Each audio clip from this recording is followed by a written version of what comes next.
हम लोग को न बसाया गया न कोई सूचना मिला गया और जबरन कल जो है उत्तर प्रदेश से बुलडोजर चल कर करके मुसहरी प्रखंड में प्रवेश कर करके दलितों को दर्जनों घर तोड़ दिया गया है। नीतीश कुमार को वोट दिए बुलडोजर चलाने के लिए।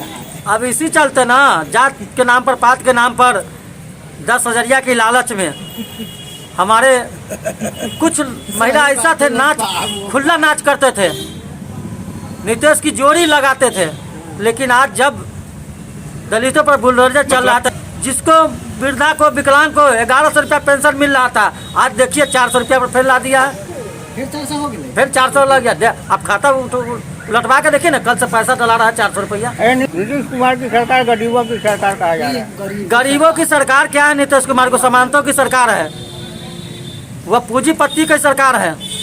नीतीश कुमार जी का क्या मजबूरी है जो खुल कर करके आज दलितों और अति पिछड़ों को आवाज नहीं बोल रहे हैं। एक बार बोले थे साहब जितने भी भूमिहीन हैं उनको जमीन खरीद कर करके बसा दिया जाएगा, लेकिन वह नीतीश कुमार अब चुपके साथ दी है। क्या डर है उनका? नहीं डर है। हो सकता है कहीं भाजपा वाला साथ घाट करके उनको भी जेल भजवा दिया जाएगा लालू जी की तरह। लेकिन लालू जी एक मसीहा थे दलितों को, सोचतों पीड़ितों को, जो बसाने का काम करते थे। दलितों पर कहीं भी अत्याचार होता था तो वो आवाज़ बुलंद करते थे, उनको खड़ा उतरते थे, आवाज़ को अदम विधानसभा में गुजारने का काम करते थे। लेकिन ये डबल इंजन की सरकार में दलितों पर लाठी बरसाने का काम कर रहे हैं, दलितों को घर से बेघर किया जा रहा है। कह रहे हैं कि गरीबों की सरकार है। हाँ, तो गरीबों की सरकार इसीलिए गरीब पर तो बुलडोजर चल रहा है ना। ये तो सामंत की सरकार है, गरीब की क्या है? गरीब को देख रहे हैं, पूरे बिहार का हाल देख रहे हैं। बिहार तो छोड़िए, हम लोग का यहाँ पर बड़ा जगन्नाथ पंचायत के सिपापुर का हम स्थिति देख रहे हैं ना। पता नहीं कितने बच्चे ठंड में मरेंगे, क्या होंगे। सरकार को इससे क्या फर्क पड़ रहा है? वो तो अपना भाई अपने वहाँ पर महल में ACDC में बैठे हुए हैं ना। नीतीश कुमार की सरकार कहती है कि लालू के समय में क्या मिलता था गरीबों के, हमने आया तो सब कुछ किया है। अरे लालू यादव मैंने जो दिए वो तो सोचने वाली बात था, वो कोई सरकार क्या सोच भी नहीं सकती है। उन्होंने इतना कुछ दिया गरीबों को बोलने का अधिकार, चलने का। इससे पहले क्या गरीब लोग चप्पल जूता पहन के चलते थे?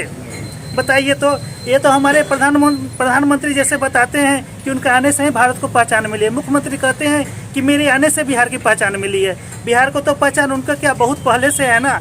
आज क्या है, देखते कि हमारे बौद्ध धर्म वगैरह, गौतम बुद्ध वगैरह, जो जहाँ तक उनकी पूजा विदेशों में होती है वहाँ के धर्म चलता है, और वो कहते हैं कि हम पहचान दिए हैं। पहले तो हम गरीबों को बसाइए ना। जो गरीब जो आज तक फुटपाथ में बसे हुए उनका घर उजाड़ा जा रहा है, पहले तो उसको बसा दीजिए। बाकी बात अपनी परिचय जो होगा आप तो लोग खुद देख रहा है कि आप किसकी सरकार है, गरीब की सरकार है या सामान्त की सरकार है, बाहुबली की सरकार है। आप कहते हैं लालू यादव गरीबों के मसीहा थे, NDA वाले कहते हैं कि लालू यादव ने गरीबों को लूटा, बिहार को लूटा। जी नहीं, उन्होंने गरीब को हिम्मत दिया, बोलने का अधिकार दिया। जहाँ तक हुआ बसाया ही, कभी तो उजाड़ा किसी को नहीं। लेकिन ये तो देख रहे हैं कि धर्म एकदम सामने से सबको उजाड़ रहे हैं ना, बुलडोजर चलवा रहे हैं। पहले यूपी में चला, उसके बाद बिहार में चालू हो गया है ना। जो वहाँ की गरीब का स्थिति था, यहाँ भी उसका भी यही स्थिति है ना। तो कैसे कहीं गरीब की सरकार है? गरीब की सरकार होती जब गरीबों की मदद किया जाता तब ना। लेकिन यहाँ तो कुछ है नहीं। जहाँ पर जो भी बेचारे गरीब में झोपड़ी वगैरह अपना बना कर रहते थे उनको भी आज उजाड़ा जा रहा है। अगर आप लोग को यकीन किसको नहीं हो तो वहाँ पर सिपापुर में आकर आधाहारी के सामने जो वहाँ पर देखें कि गरीबों का क्या हाल है। जो इस ठंड में कोई उनको माने कोई उपाय नहीं है, एक पल्ली तान कर, एक तिरपाल तान कर वो छोटे छोटे बच्चों के साथ रह रहे हैं। NDA वाले कहते हैं कि गरीबों के लिए जो NDA सरकार ने की वही इसका परिणाम मिला है कि अपार बहुमत मिला है। हाँ, तो उसी का परिणाम है ना। लोग सरकार जो उनकी बना दिया, जो उनको वोट दिया, उसी का परिणाम है ना। अब लोग को समझना है कि कौन उनका मसीहा है, कौन उनको मदद करने वाला। अब लोग को ही देखना है ना। अब लोग इसका फैसला करें।